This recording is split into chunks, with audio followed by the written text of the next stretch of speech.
Welcome. This is the Ask a Master Food Preserver for May 7th, 2025. And my name is Joya Conge. And the volunteers with me today on the team are Marina Shea, Henry Shaw, Earl Week, Paige Weiskert, and Shalinda Wilkins. Thank you all for joining me tonight. We want to answer your questions that you might have today. And this program is going to be recorded, is being recorded, and will be posted to our website afterwards. And then at the end, you'll see a brief post-program survey that will just pop up when you leave, and we use that information to improve our programs, and we really appreciate it if you fill that out for us. So a little bit of Zoom housekeeping. If you could please keep your mics muted when you're not speaking. And when we invite live questions, you can unmute and speak up or raise your Zoom hand. And here you can see a screenshot of the little heart that says react. And then you could raise your hand. We don't have I should say that at any time you can submit questions or comments in writing with our Zoom Q&A feature. And to find this, there's like a little bubble here that says Q&A with a question mark on it. You open it from the menu bar at the bottom of your Zoom screen. But if you don't see it, that particular option, sometimes the menus get squished, and you'll see a More button, which is the three dots. You just click on that. It'll pop up a Q&A button, and then from the pop-up menu. And then again, during the open discussion, you can just speak up or raise your hand. And because this is the Q&A, the Ask a Master Food Preserver sessions, a little bit different from our normal classes. So there'll be a lot of opportunities to ask questions. So who are we?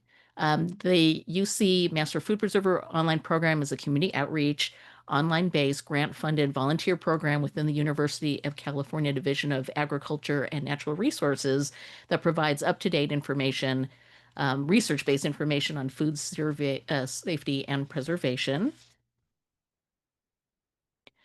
And our mission is to keep Californians safe and well as they use culturally appropriate research-based practices to safely preserve food in the home, reducing food waste, increasing food security, and providing engaging ways for Californians and really the public to explore healthy food.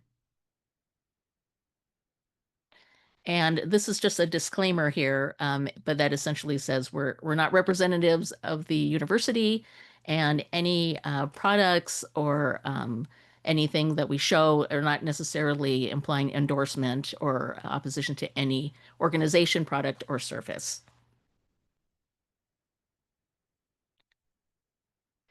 So to get started, let me pause the share here. So just to get started, we thought we would kick it off with a lightning round among our panel about what happens when you want to grow or you receive in a glut from your garden. And I thought it would be really fun to like go through and, how do you deal with getting a bunch of, school bus zucchinis or, a lot of plums all at once? What are some tips and tricks and that maybe we can use or share, mistakes and tips, tricks, anything that might be helpful from the garden, like the seasoned gardener, or even just beginners who are like, okay, well, I want to grow, all kinds of tomatoes, but then they all come at the same time. How do you deal with that? And I'll just let our panel just pop up in popcorn style. Anyone want to kick us off? Sure. I normally get pounds and pounds of tomatoes from my mother-in-law, along with a bushel or so of basil. I dehydrate a lot of it. I will also put it into olive oil and then put it in the freezer into ice cubes, and then I can take out a little at a time to use for like pastas. As for the tomatoes, I dehydrate the skin. I also can tomato sauces and crushed tomatoes as well. And then and pizza sauce. I forgot to say pizza sauce. So that's how I get rid of my tomatoes and basil. Oh, great. Great tip, Shalinda. Thank you so much. Anyone else?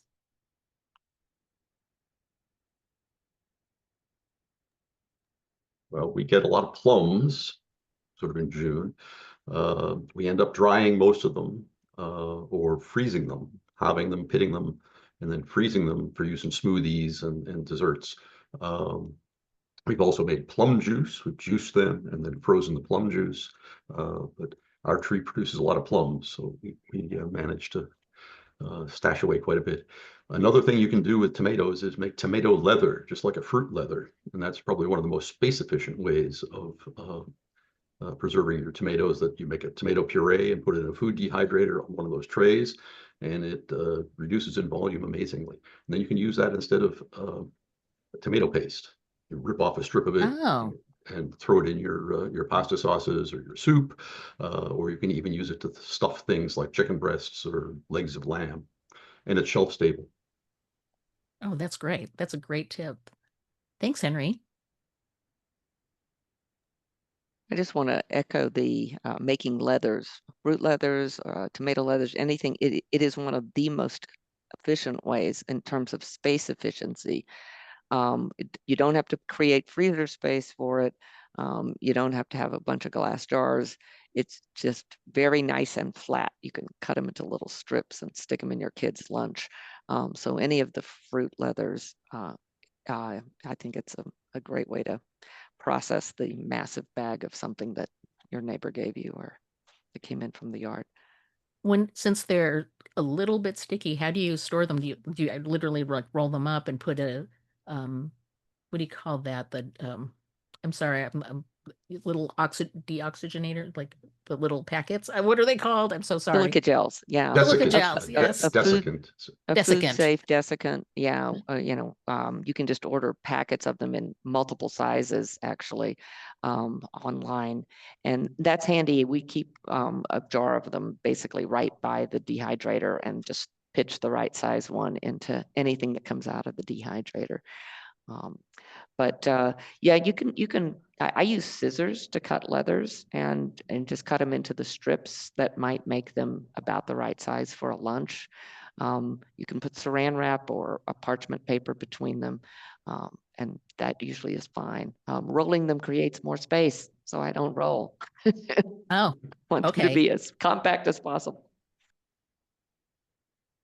Thanks, Marina. I would also, this is slightly off, but something to really think about when you are being gifted. When it's coming out of your own garden, you sort of know it's coming and you can Mm. sort of plan ahead. But when you're gifted with that giant bag of tomatoes or plums or whatever, how important it is that you not leave those things sitting.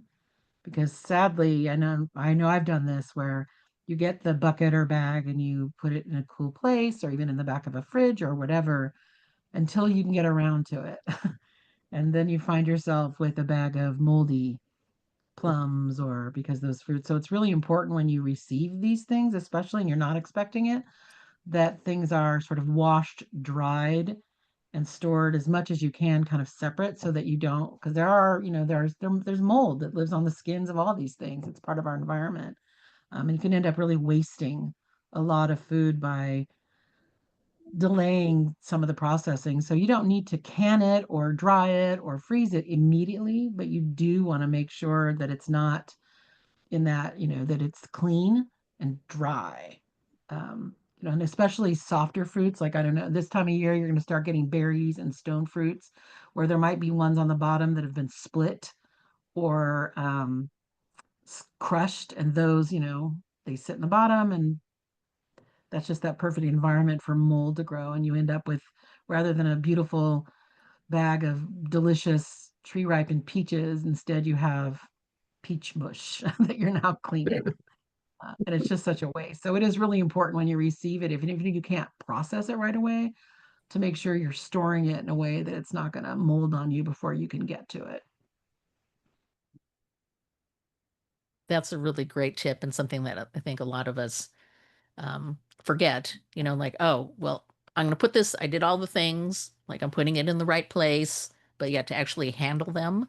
Um, yeah, I'm guilty as charged. Thanks, Paige. Earl, do you have any suggestions for preserving a glut of something, and what is that something in your garden? Well, tomatoes. Every summer, I grow a lot of basil as well as tomatoes. I have an outdoor kitchen. So what I can do is I can actually take some onions from the garden, I can take some basil from the garden, take the tomatoes and put it in a large pot and cook it up. And then later on, I would go ahead and freeze it. So that's usually a way I have tomato sauce year round is to make up the sauces and then go ahead and freeze it. That's probably Earl, the simplest way to do it. tell us about zucchini. Zucchini, okay.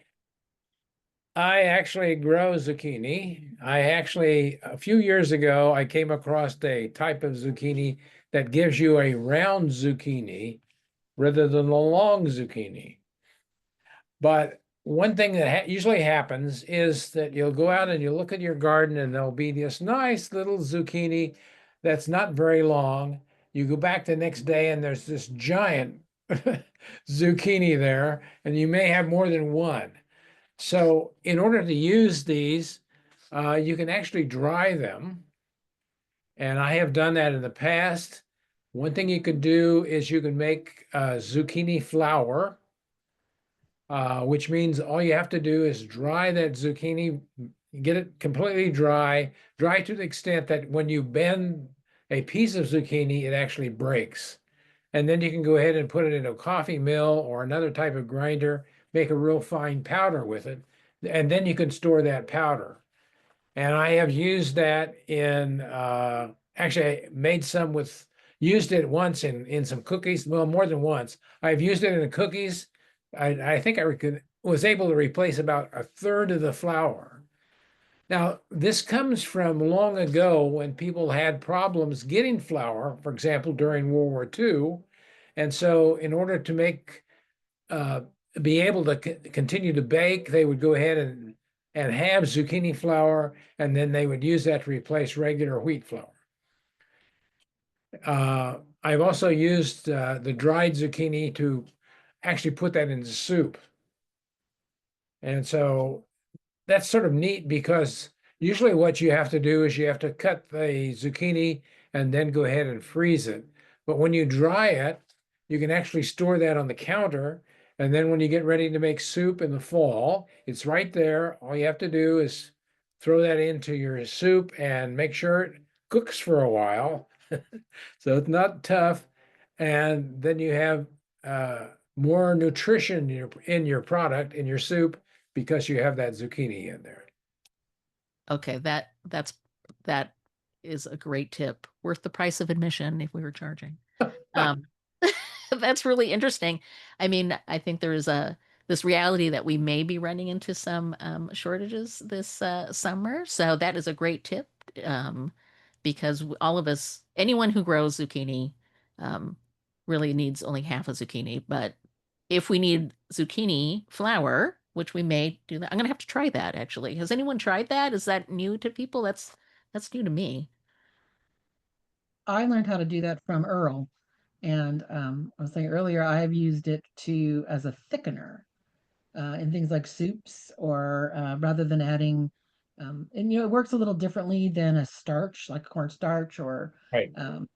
but it definitely worked. It helped to add some, again, help to thicken because it absorbs some of the liquid, and again, and adding a little bit of additional nutrition. And for people who are also watching things like carbohydrates and sugars in their diets, the zucchini flour, I think, is a good alternative. Also, I've used it in like vegetable fritters. Again, it's kind of a thickener, so you place some of the flour with some of the zucchini flour, and it worked great. Anything, I think, where you don't actually want a lot of gluten, a little bit of the zucchini flour in there is a pretty safe substitute. Thanks, Paige. So is there anyone else who wants to share? Like even in the, let's see, we don't have chat. Do our participants have anything? Yeah. Just wanted to note that Janice pointed out that she uses powdered zucchini in baking breads and cookies. Oh. And how does it taste? I mean, Wonderful. oh, Yeah. I'm going to have to try this. Thanks, Yeah. Jan. Yeah. It's a great way when you've got those big giants and you don't want to stuff them anymore. And I even grate it when I dry it in the dehydrator. I don't even slice it. I run it through the grater. Oh, that's a great Mm. tip. Thank you, Janice. Is there anyone else who wants to share a tip or even mistakes? Like I didn't know that I was going to get 50 pounds of, well, zucchini's a little bit, it's kind of the low-hanging fruit, so to speak, but I was curious, like if there was anybody who had any other like an unusual fruits or vegetables that they've tried, and what was the solution for that? Well, this isn't unusual, but you can freeze whole tomatoes when your tomatoes are coming in. You can freeze them whole, and then when you go to use them, if you just put them into a pot of cold water, the skins just pop right off. And it makes it really easy and convenient to use. So that's something that we do a lot in the summer when the tomatoes are coming on like crazy. It's just an easy way to use them. Do you blanch them ahead of time or do anything? I don't blanch them. I rinse them and then I dry them really well so there's no condensation on them. And then I just put them into freezer bags and throw them in the freezer. And they'll last for a year like that really easily. And it Once makes you a nice thaw them, fresh. I'm sorry, go ahead. go ahead. I was just gonna say that, once they're excuse me, frozen in the bags, and they're all dry, it just is really easy to pull a couple out and make a really fresh summer tomato sauce. That's something for pasta or something that's very easy and very fresh. I was going to say, once you thaw the frozen tomatoes, the skin slips right off. Yeah, they just come right off. You can just So you throw them in don't have- cold you- water and they come right off. Yeah. Yeah.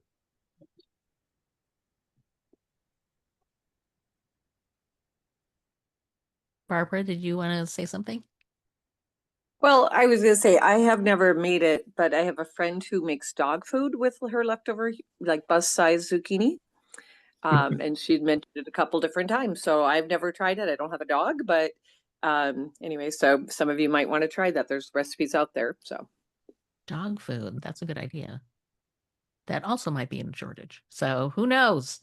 It could be an adventure for us this summer. We'll have to come back and come back to another Ask a Master Food Preserver. And like, I have too many things, and ask us. Anyone else? Before we kind of slide into the rest of the program? Another thing, because we mentioned the freezer, I would also, when you get these like large portions of things, is freezing them individually. So putting, wash dry on a sheet pan individually, so that and then putting into Ziploc bag so that it all stays nice and loose in the bag. Which keep in mind that freezer space is limited for many of us. So it doesn't have to stay in there forever, but it's a way to sort of manage it until you can dry it or can it or whatever. I often do that when I'm not ready to make jam, but I get a lot of berries, for example. And then the other thing is when I freeze fruit that I know I want to use for pies, I actually freeze it in the quantity I need for a pie. So I know like my peach pie recipe uses like I know how many kind of grams of peaches it requires. So I freeze in those portions, which makes it easy again to pull things out of the freezer later. And you're not having to defrost too much or you don't have enough. So I find that to be a time saver. I know Marina's probably shaking because she's like, all that space, all that space. No, I do that. When persimmons go, I puree them all up in the quantity for the recipes that I know I want to use them in and label them that way. Little square containers do take up a little less space than the round ones. Another space saver for the freezer, because I also freeze a lot, is things that are pureed. I freeze them flat in freezer bags. So put it on like a sheet pan and put it in your freezer. And then because then you can stack them like books. Yeah. And they take a much less space than do containers or jars. Great tip. A great tip. This sounds like something we should put in the newsletter. Did you know you can do it flat and you can do it square and it takes up less space. I mean, it makes sense when you think about it, but I don't think, we just buy. I know that I'm a fairly lazy person, so I just throw it in there without thought and then jam things in. So these are good tips for people. All right. So is there any other ideas, tips, trips, mistakes that you want to share so we can avoid those with a glut of zucchini or fruit? Because I know that fruit season's coming up, so berries and things are going to come up, and you can buy flats with strawberries. So, all right. So I guess at this point we kind of wanted to go into the kind of general questions that anyone in the audience might have that you've been burning to ask Henry, Marina, Shalinda, Earl, and Paige about food preserving, whether it's canning or using the harvest or anything really about preserving. Just wanted to throw it out there to the floor. And you can raise your hand and we can call on you. You can put it in the Q&A, and we can call on you. Oh, it looks like Sonia has a question. Sonia? Yes, thank you. I'm still learning, and we are going. You're muted, Sonia. Sonia, you muted yourself. I'm sorry. I thought I unmuted, but I guess I muted again. Thank you. I'm still learning, so we are learning about dehydration. And my question is, I think I'm hearing that while you're dehydrating, you can use all kind of different dried herbs and spices on them. Is that correct? Like, let's say I want to dehydrate like zucchini. I can add some, let's say even pepper if I like to, or Yeah. some dill or something. Is that right? Yes, Yes. Oh, good. Okay, thank you. although that will limit the flexibility in using it. Sure. So sometimes it's better to season things after you've preserved them and then season them before you use them in your recipe. But if you're Right. going to use it, as a snack, so for instance, you can make zucchini Yeah, chips I in was the playing, dehydrator. I was Then playing with then you zucchini. want to salt them or put some spices on them. Right. Before I started this program, I was trying to, I had a jungle of zucchini, and then I was really getting overwhelmed. So I was trying to see if I can make some kind of like a potato chips kind of a thing so in order for other people to try, I was adding some garlic salt and stuff like that, just Yeah. to entice them to try it. Yeah. You can also dehydrate things in the shape that you want. And then if it's something, for example, that you want to be really crispy, like a zucchini chip or Yeah. kale chips or seaweed chips, you might want to just do the basic dehydration to preserve them. And then as you get ready to serve them, crisp it up again, for example, in an air fryer or a toaster oven even. And if you want to do that, you can add a little bit of spray oil or oil Yeah, that's on what I did something. with zucchini. Yeah, I had a spray butter flavored oil, and it worked really fine. Yeah, just be aware that if you're putting on that oil to begin with, as before it goes into the dehydrator, which is fine, it won't keep as long. You have the possibility of the oil going rancid sooner than Yeah. just a perfectly dry product. Yeah, not before dehydrating. Yes. Thank you.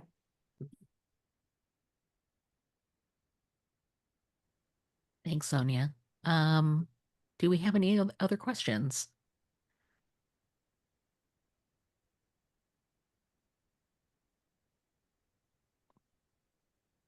I want to know why people who got on, what kind of things you're thinking about preserving. Sonia? Okay, it's me again. That's right. I had a lot of apples 2 years ago, and I love the apple chips I make, and I noticed that I'm doing it correctly, except that I also sprinkle some lemon juice on it after I soak in the lemon juice. I know it takes a little longer, but I like it. So is it still safe? Yes, in fact, it helps preserve the color. Right. So I always So it put it doesn't. in water and lemon juice while I was waiting to, because I had to Mhm. get my timing right because, it would take me until midnight. I'm like, oh, I'm tired. I do the rest tomorrow. So now I'm not doing that. That was a mistake. But yes, I always put cut apple in water and lemon juice. But I also increased, so I learned that is 1-to-1, which is great on recipes. But I think I was putting a little more because I like the taste. I just wanted to Mhm. make sure it's kosher. Yes, Yeah, thank you. absolutely. Yeah. Adds a little tartness to the apple. Yeah, I like it with some salt. Yeah, it actually is good. I You was could, wondering, has anyone ever done anything with jujubes? It's like a uh, Yeah, Asian Asian date.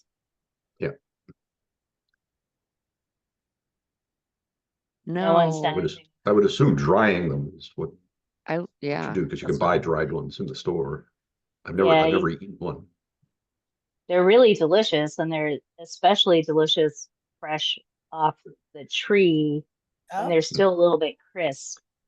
But you can dry them hmm and use them kind of the same way you'd use a date, but you can also use them as a sugar substitute in many things. oh, Um, Last year I did them, uh, so I dried them, but the way that I dried them first, they were cooked and then they were dried. But then I saved all the sauce from cooking them because the sauce makes an amazing caramel, like for caramel Yeah. popcorn. Oh, Hmm. that sounds So you can delicious. cook it down and turn it into caramel because it's already kind of sugary from the jujubes. It's really delicious. Hmm. Tanya, where I'd do like you to see live? more people do stuff. Tanya, I'm where sorry, do what you was? live? I live in the Red Bluff area of Northern California. Oh, wow. Yeah, Yeah, so I'm like 3 hours from the Oregon border, oh, south of the wow. Oregon border. I have a sad jujube tree, which I have, I get this many like a year, so I can't do anything with them. So I just eat them. So I'm like so curious. Uh-huh. Like Where are you at? I'm actually in the Aptos Hills along the Monterey Bay. And yeah. So you might not be, Autumn. maybe not quite hot enough Yeah, if you're we're coastal. foggy. We're Yeah, foggy out here. coastal. Mhm. That's so interesting about the jujubes. We'll have to, is that a specialty crop? Maybe we can, well, Yeah, I explore think it that. is, and there's not much out there on it. So, and my tree produces a ton. Wow. So I'd like to find some other things to do with them, but it's tough. There's not a lot out there so other than just drying them and using them as a dried product, and which they're fine. The ones that I did last year are great, like in a trail mix. mhm. They're just kind of small and chewy, and they taste great, but there's not a lot to do with them. So Tanya, I would guess, but I haven't never tried to dry these, that you're washing them and drying them thoroughly, but then maybe putting a little slit in the skin. Mhm. For example, if you were dehydrating grapes, you'd want to cut them. Right. And leaving the pit in would be, probably the fastest way of, Yeah, of that's definitely fastest because they are well, just like you think of a date. So there's a pit in there. I mean, they're essentially pretty mhm. close to a date. So yeah. Yeah. I mean, the other thing you could do if you have a ton of them is to clean them and then boil them down and and then the pits will just be in with everything else, and then run the whole thing through a food mill Food mill. to pull the pits out, and then just get that nice, paste from them, and then either dehydrate that into leathers that you can use for anything later on, or, at least it's more condensed. You can put it in I a do jar think and a freeze. paste would be a great idea. Yeah. Or to Especially freeze if you them. could can Mhm. it and use it I'm- later. I bet it would make a great like cookie filling too around the holidays. Yeah. Like Yeah. really different, but delicious. Like now, like GGPs. I You mean, might want to, would be similar to if you had a lot of, apricots or plums or things that just have a whole bunch of little pits in them, And Yeah. again, if you're trying to keep away from the pit storage issue, is Right. getting them out of there earlier to Mhm. makes it more compact. Yeah. Okay, I have a plethora of I don't know what it you just my family's making me crack at, but I have loquats up the bun right now, and I need some suggestions. This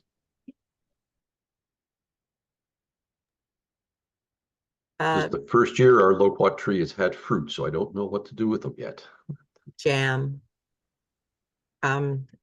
When I get a lot of loquats, I actually will de-seed them and turn them into a jam, and then take the skins, and I like to soak them with about some honey syrup, and then we stew it down, and then you can eat it. Like if you puree it, it's really soft, but if you don't want to do that, you can always eat the skins by themselves. Also for the jujus, what I like to do when they're in season, because we get ours shipped in from other places, and they tend to have bigger seeds in the middle.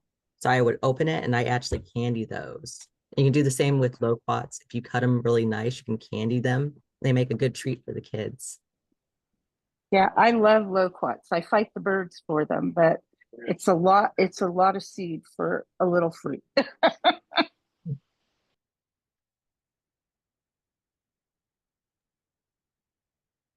That is great information about loquats. Is that also on our list? Then maybe we can look into that later. Might be.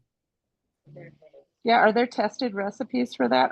Jam and jellies, or I have a juicer too, a steam juicer. Could I juice them? Yeah, you can make loquat jelly. So I'm just checking So Easy to Preserve, which is one of our standard approved tested recipes. And under loquats, they do have freezing and jelly making as two things they suggest. I was actually thinking they might also be really wonderful preserved in a sugar syrup and canned. Like a whole fruit. Well, like or maybe you could apricots. pit it and then then you don't. I have 3 giant seeds in every one. I mean, if you don't mind having the extra space, then you could just go for it. No, I'm like you. I'm a Tetris player. I don't like wasted space. Love that. I think when I was in Japan, I mean, it's called biwa there, and it's like a big deal where I was in Japan, and I think I've seen the syrup. They have, the Japanese have like little mascots for everything, so there's like these biwas walking around in shopping centers, and yeah, I think I've seen the syrup preservation method there that they just sell in packages that people purchase. So I think that's definitely something to do. I love this. Great questions tonight. Is there anyone else who has questions? Oh, go ahead, Paige. Sorry. But I've also had, I've not made it. I had a friend who made it because she had a loquat tree, but fresh loquat salsa.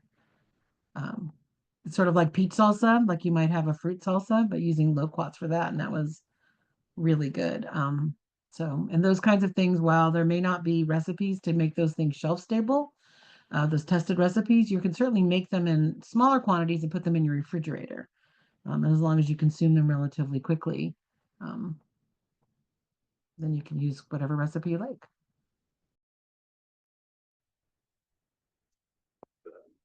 Great. Well, since we've gone down the path of unusual fruits and preserving, what about persimmons?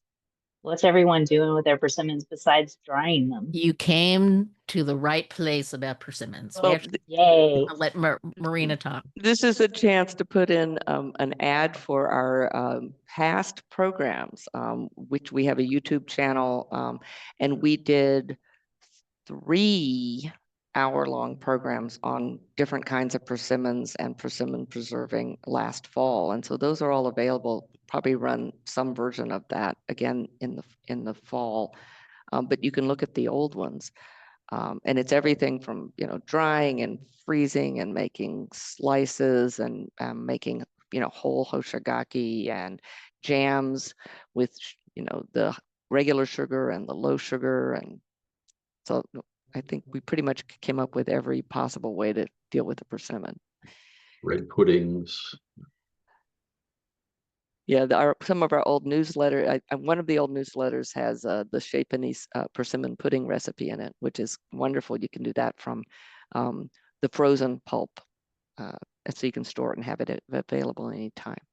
Well, I can't wait to look into that because I have lots of persimmons. Which kind, the Hachiya or the Fuyu?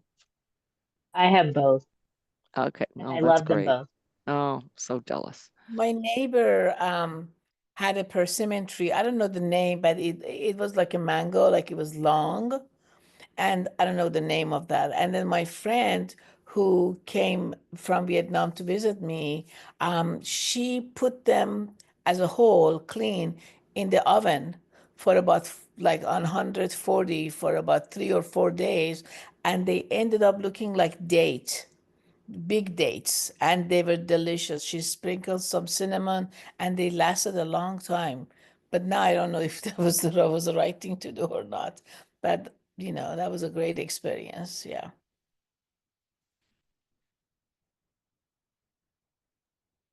Sounds like a shortcut to making hoshigaki Yeah, I type haven't seen things. anyone who's actually said, if you can get them to dry, I mean, it's hard to get a whole fruit to dry. But depending on the size, you could probably get away with it. The classic Japanese hoshigaki method, you're hanging them for, probably 6 weeks to a couple months. Oh, the same ones? Yeah, Uh, maybe that's the same idea. It turned mhm. really brown, and Yeah, she turned on the oven too high, and then she turned it off. I mean, to very, very low, like 140 or something. And she said, just leave it for 2 or 3 days, very low. Yeah. yeah, you can kind of get away with that. I mean, if a dehydrator is going to remove moisture from any kind of dehydrating produce, whether it's fruit or anything else, a little more efficiently than an oven. If you're using an oven and setting aside the whole, make sure your kids aren't getting burned on it or anything, you probably want to prop open the oven door to Yeah. allow the moisture to get out, and that would make Yeah, dehydration in yeah, an oven more exactly. efficient. A little bit open. And the interesting thing for me was that I didn't need to peel it because now the skin was also very tasty. Hmm. Yeah. I was on those calls in the fall about the persimmons. Those were wonderful. All of them. Thank you.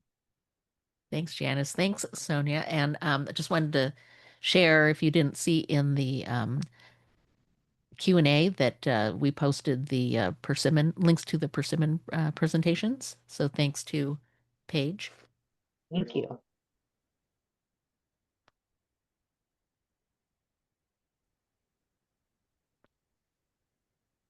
Tanya, were you about to say something?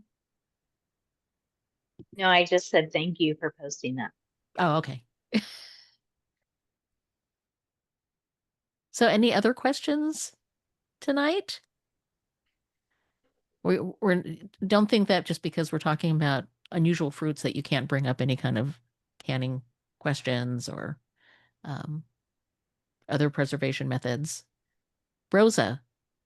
Yeah, I looked in the Q&A and I don't see the recipes you said you posted. It's in chat. Oh, in chat. I thought chat was disabled. Well, I think we can send you messages, but you can't send us messages. Oh, I see. Okay, I see it. Thank you. And I'm a new gardener. I mean, we just recently moved up here, so I don't have any fruit bearing trees yet. They're in the process. In a few years, then I'll have pomegranates and olives and peaches and a bunch of stuff. but I gotta wait. Well, and keep in mind for those of you, you don't have to have, it's not just it's not just thinking about what's in the garden, but also sometimes as things are seasonal, you just get all of a sudden access to, like a flat of strawberries at a great price. And, often, there's that person on the side of the road that's giving, or cherries or bags of pomegranates. And so it's always kind of like, but then what do you do with it? I don't know. I always think that it's like, I want it, but then now what? Like you can only eat so much of it at once. So it's Yeah. not just what you grow, but it's also just making sure, how do we take advantage of things that are seasonal? So, and back to Joy's comment, if you have questions about any of those things and any of the processing methods around that, because that's kind of what the master food preservers are sort of about, is we also want to reduce, not just to help people learn how to preserve food, but to reduce food waste, and to make sure that people can take advantage of food when it's not only at its freshest, but usually also its cheapest. Right? So we save Yeah. money, all of those things. So just because your trees aren't ripe yet, it's okay. In the meantime, I mean, I live somewhere, I don't live that far from Joy, and it's foggy and cold here. So we don't get I don't know if you get the tomatoes, Joy. I don't. I get tomatoes, but not the way you do in the valley or in inland. But we have other things that, like strawberries are sort of coming out of the ground. Like, how do you? They're like weeds. So artichokes, all kinds of crazy stuff. So And sometimes it's not just what you grow, it's also just what you have access to. What's in season? So right now, your rhubarb is in season, and rhubarb is actually kind of hard to find, except in the spring, depending on where you are in the country. But the spring may be different. And you can preserve rhubarb. You can can it, you can freeze it, you can actually dry it and rehydrate it. So if you want a strawberry rhubarb pie in October, you need to preserve it now. one other way to marry spring with persimmons too is that you can make a tea from persimmon leaves, but you want the early spring leaves. So it might be already over the hill for some people who have trees, but certainly better the nice green leaves now compared to, they'll start looking pretty shaggy and kind of golden colored. They'll try to camouflage themselves like the fruit in the fall. But you can dry the leaves just as you would any other herb, which is by taking them and making sure they're clean, either rinsed off quickly or just shaken and brushed, and then hang them the way you would hang herbs. And the best way to do that is just, in a cool, dry place. We put ours down in the garage, but you can take just a grocery bag, any kind of paper bag, and cut some slits in the sides of it, and then hang. I use binder clips because I have a lot of them, and just hang any of the kind of leaves or herbs or fruit or whatever kind of delicate thing you're drying from that clip inside the bag, and then hang the bag. And it'll just nicely dry out on its own. I had not heard that before, that you can make tea from persimmon. It's apparently a Korean delicacy. But yeah, I have a friend of mine gave me some. She made it from the persimmon tree from my old house, and it was very nice of her to give me a good sized jar of those leaves to make a tea. Yeah, so you can use persimmon leaves, mint. Obviously, if you've got access to it, it's all over the place, and just hang it. And when it gets dry, you can just strip the leaves off and crush them, and then I just put them in a jar. That is mint tea, basically. Hibiscus, when they all come in, we put those into the dehydrator, actually, peel them off of their little hard core, and those go straight, hot water on those, and that's basically it. You can slice up citrus and dehydrate them, slice them a 1/4 inch or less. They make very pretty decorations, but you can also just take those slices and throw them into tea or into various drinks, and they're pretty and add the flavor. Does anyone know if there's any medicinal purposes to the persimmon leaf tea? Like what parts of the body is it beneficial for? It's very high in vitamin C, from what I understand. Yeah, we don't really speak to health benefits of things, but the internet is filled with many, many claims of many things. Yes. I noticed that Anne has a question in the Q&A. What are the panel's favorite ways to preserve asparagus?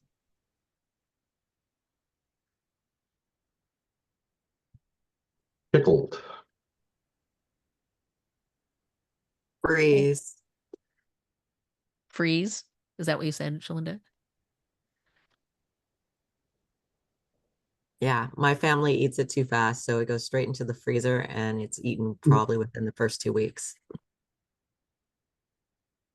Does the texture change when you freeze it? I haven't tried freezing it. Yeah. Yeah, it does. So if you get it That's- fresh, you can have that kind of, clicking effect, but when it's frozen, it's a lot easier. But you Well, I will roast it with butter. It's roasted with garlic and butter, and it works really well for my kids because they don't like the chewiness of it when it's fresh. Oh, interesting. Blanch them? Do you blanch them before you freeze them? Yes and no. It depends on what I'm doing with it. If I'm using it for like a stock or a soup, then no. But if I'm going to use it as an actual product by itself, yeah, it's blanched 100% of the time. Yeah, thank you. Henry, tell us more about pickling the asparagus.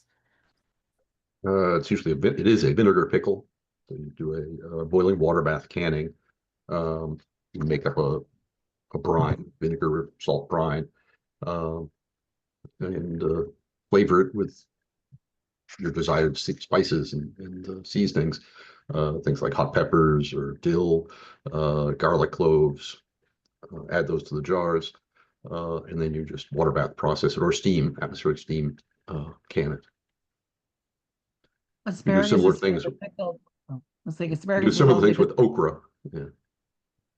asparagus has such a specific flavor. It can stand up to quite a bit of spice. So you can do we like a spicy asparagus pickle, and you don't sort of lose the taste of the asparagus. So, although, and somebody else who's an MFP who has a better memory than me, when you pickle asparagus, you do sometimes get the little crystals. And that is, if you Right. guys, anybody on here tries that, that is totally normal and it is absolutely safe to eat. But sometimes you'll get little crystals kind of on the stalk, and just part of the process. Yeah, good reminder of that. We have another question. Are the tougher stems good to make asparagus soup with? Yeah, when I am lazy and snap my asparagus rather than peeling them, I try and often will save those, boil them until they're as soft as they can get.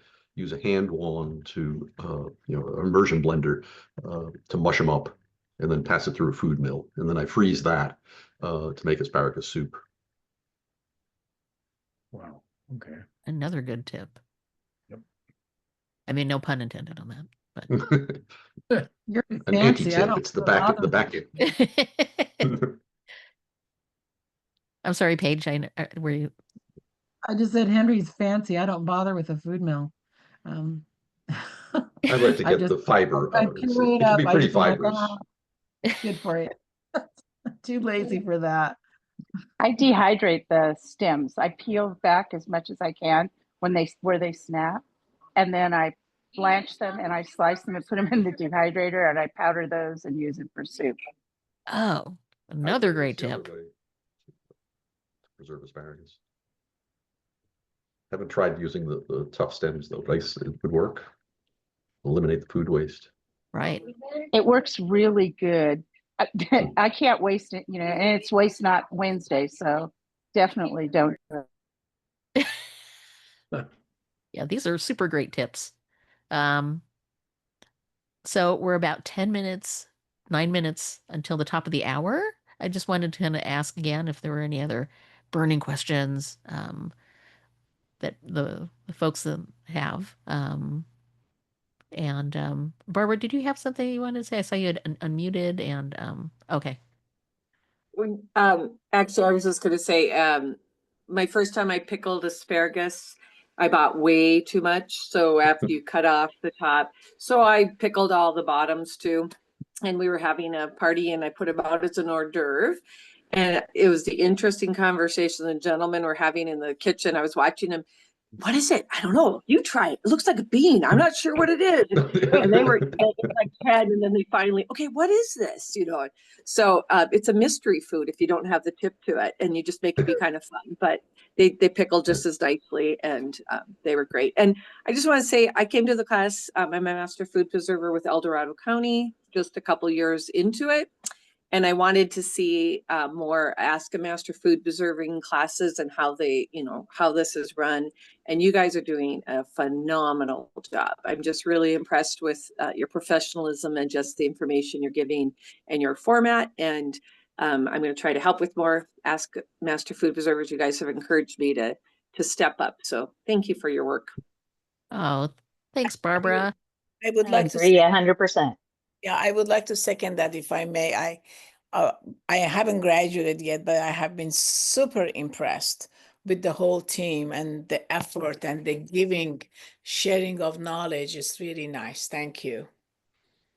Oh, you're very welcome. We're happy to do this. We really do want to answer your questions. Obviously, we want more people to be doing these kinds of things. I think Yes. this is a skill that I think is worth, it's a lifetime skill that you can use in many ways. And as you can hear, you hear from all the different panelists that have spoken. I mean, there are different ways and your favorite ways. You could develop your favorite ways of preserving that you can go all in on pickling or dehydrating. I didn't even know about dehydrating.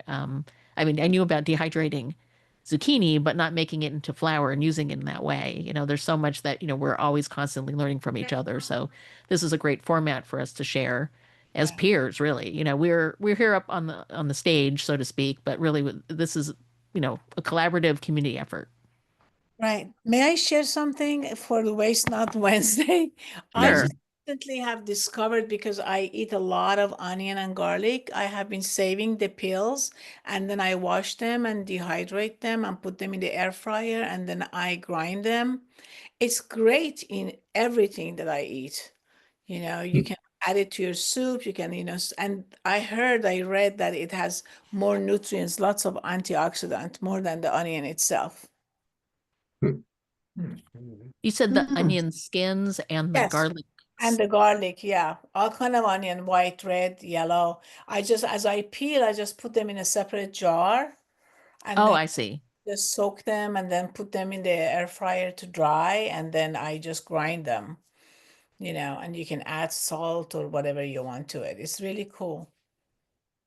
Mm. The idea of dehydrating anything and then pulverizing it to make, Mm. Henry does, mushrooms, and sometimes, when we get large wild mushrooms or something, the pores are not really of the consistency that you want to eat like a mushroom, but drying them and then powdering them creates an interesting flavor agent. I do the same thing with a lot of seaweed. But I was going to say from the very beginning, all these conversations about throwing things into the freezer, just a Ziploc baggie in the freezer to collect all sorts of things that are edible, that might go well into a vegetable stock or, into, the kinds of things you might be composting, and maybe but if there's a way to eat it before, that's a stage right before composting that I always try to go through. And if it's something that you can save it up, just enough of it in the freezer until you get enough to make it worth doing something with. That's another. I can tag on to that too, is that stock is one of those things that is kind of a great, if you're just dipping your toe into pressure canning, is a great place to start. And homemade vegetable stock, chicken stock, any of those things are so much more flavorful than anything you can purchase. So it's one of those things that I know that, I've heard people say, oh, it's so easy to buy. It's true, it is easy to buy, but the quality of what you'll make at home from your scraps.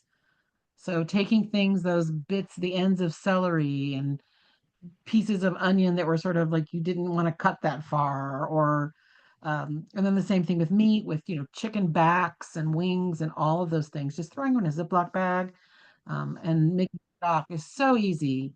And again, a great way if you are wanting to learn how to pressure can, or if you're just starting out, it's a great thing to do. And you really are turning like trash into treasure. So, and then Rosa, you had your hand raised?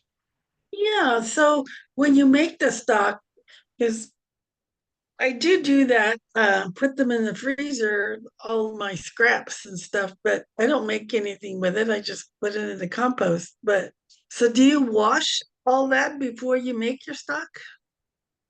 So The- because I know I'm gonna, usually it's scraps from things that I am cutting up to eat anyway. So maybe I'm making chicken salad and I'm cutting up some celery and there's like that big thick white bit at the end that I'm not going to Right. use or whatever. All of that. So I'm washing it because I'm getting ready to cook usually something else with it. But Mhm, I don't bother to dry it or anything because it's going in the bag. And it's going to mhm, freeze. And I couldn't care less if there's ice on. Like because it's going to go into stock, you don't really need to be that gentle with it. But it is clean because I was getting usually, and I think that's most of us, you're getting ready to do something with it. Now, I've also, when I've had things in my fridge, like my husband pulled out a carrot that had sort of gotten away from us. It was sort of in the back of the fridge. That was pretty sad. And that went into the bag, but we'll give it a quick wash first so that mhm. when trying to make stock, it's just getting just dumped in there. Um, so, because yeah, I mean, I wouldn't want to try to defrost and wash. That would be, that's too much work. Then it should just go in the compost. It's not supposed to be torturous. It's not Yeah, supposed to be. okay. That's exciting. Wash I it can do before it that. goes in the bag, because Yeah. then And you then know it's ready to just go right into making stock. Right. slightly Mhm. off topic, but I did want to mention is Shalinda had made a comment earlier about always blanching when she's going to um, Freeze. preserve. So when it comes to vegetables, especially if you're going to can or even freezing, you do, generally speaking, always want to blanch first.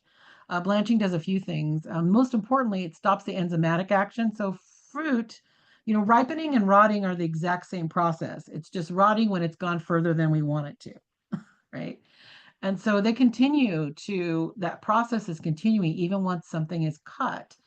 And by blanching, you stop that. So let's say it's broccoli or something like that, or a green bean. So your blanching stops the enzymatic process, so it won't continue, so it doesn't kind of move into that rotting place. It also preserves the color, and it removes a little bit of the air, because remember, in those cells of the plant, there's oxygen. And so blanching also helps remove some of that. So you'll actually get a tighter pack. You'll get more in your jar. You'll get less float if you are canning. And if you're freezing, again, you're going to maintain the color. You're going to end up with a better texture, a better color. And again, and you're stopping that sort of enzymatic action. I have a kind of a funny example. I have a couple of aquariums and I feed fresh vegetables to my fish. And I always have to blanch it first because if I just take piece of broccoli and throw it in the tank because they really like broccoli, um, it'll actually rot in the water. But by blanching it, it stops that and it'll actually stay sort of, it doesn't pollute the water. It'll stay, if you will, good long enough for the fish to actually eat it. Hmm. And that actually works for us too. So you always want to blanch I would say, 99.9% of the time, I'm sure there are exceptions. You want to blanch vegetables before freezing or dehydrating or um, um, Canning. canning. And again, there's some, like, for example, I would probably not blanch zucchini because it'll get mushy if I was going to dry it. Zucchini is kind of a tough one because we've been talking about it a lot because zucchini, as you know, doesn't maintain its structural integrity is delicate. Right. But for the most part, you do want to blanch things before you. And if you look up a reputable recipe or look on our website or on the National Center for Home Food Preservation, there are lots and lots of directions available of how to do this kind of thing. So is this class how often do you guys get together? Actually, that is a good question. Because we do this once a month and we're going to transition here. We're a little over time. That we do this Ask a Master Food Preserver session once a month, the first Wednesday of the month from 7 to 8. And I just wanted to show some upcoming online programs. The UC Master Food Preservers of San Francisco and San Mateo are doing a berry bonanza class Thursday, May 15th from 6 to 7. And that's an online class. The Canning Basics too, with with Paige, actually, and some other master food preservers are going to be doing low acid canning Wednesday, May 27th, 7 to 8. And you can go to our events page. There's a QR code here. And if you're on this, I believe you'll get the our newsletter that Henry and Earl and Paige and some of us are a part of. Let's see if I can.